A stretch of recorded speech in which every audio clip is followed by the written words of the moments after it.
You've been taught there was only ever one kind of human. That's not true. For most of history, ancient humans came in several different forms, walking the same earth at the same time. Picture this. 50,000 years ago, you could have crossed paths with at least 4 completely different kinds of ancient humans, some barely 3 feet tall. One so mysterious we know it almost entirely from a single finger bone, and one built like a tank, strong enough to wrestle a bison to the ground. Today, only one branch of these ancient humans is left. Us. Not because we were the smartest, or the strongest, or the first ones here, just the last ones standing. And that raises a question that still doesn't have a clean answer. What actually happened to the rest of them? Let's start with the ancient humans who lasted the longest of all, a species called Homo erectus. They showed up almost 2 million years ago. To put that in perspective, everything modern humans have ever built, every war, every language, every city, fits inside the last few thousand years. These ancient humans watched entire ice ages come and go. They were also the first ancient humans to leave Africa, spreading into completely unfamiliar terrain with no idea what waited on the other side. Their tools barely changed for hundreds of thousands of years, which sounds primitive until you realize the opposite is true. When something already works perfectly, there's no pressure to reinvent it. But even ancient humans who outlasted almost everything eventually ran out of room. Their last known population got stranded on an island in Indonesia, cut off from the mainland, with shrinking forests and disappearing prey. No war, no single disaster. Just a slow running out of options. Now here's where it gets stranger. Ancient humans, known as Neanderthals, lived across Europe and Asia for over 300,000 years. And they were nothing like the dim-witted cavemen from old textbooks.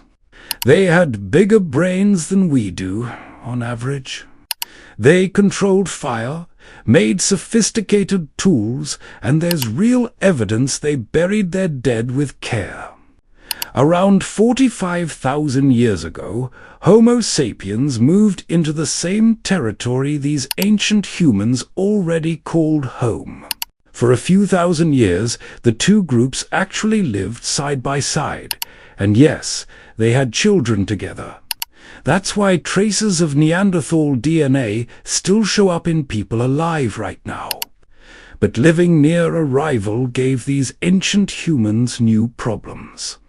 We formed larger, more connected social groups, which meant knowledge and resources moved faster between communities.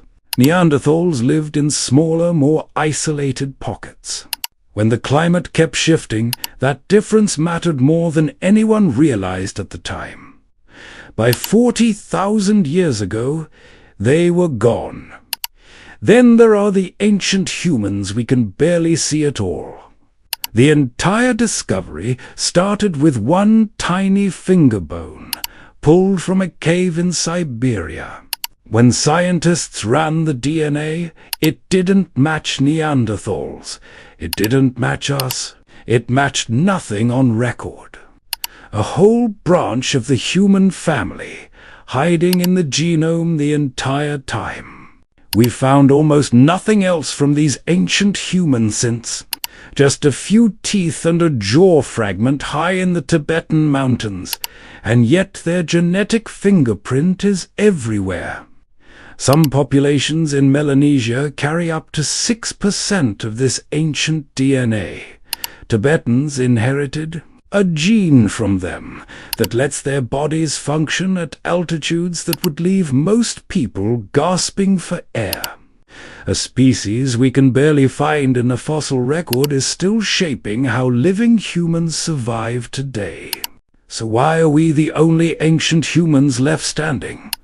Intelligence isn't the full answer, because Neanderthals were smart too. It probably comes down to something harder to measure. We built networks between groups. When one community learned something, that knowledge didn't disappear when they did. It traveled. When the world changed, we weren't locked into a single place or a single way of living. But even that's only part of the story. Luck, geography, timing, all of it played a role too. We weren't destined to be the last ones here. We just happened to be. If this made you look at your own species differently, hit like. Drop a comment telling me which of these ancient humans surprised you the most. And subscribe, because every week we dig up another buried piece of where we actually came from.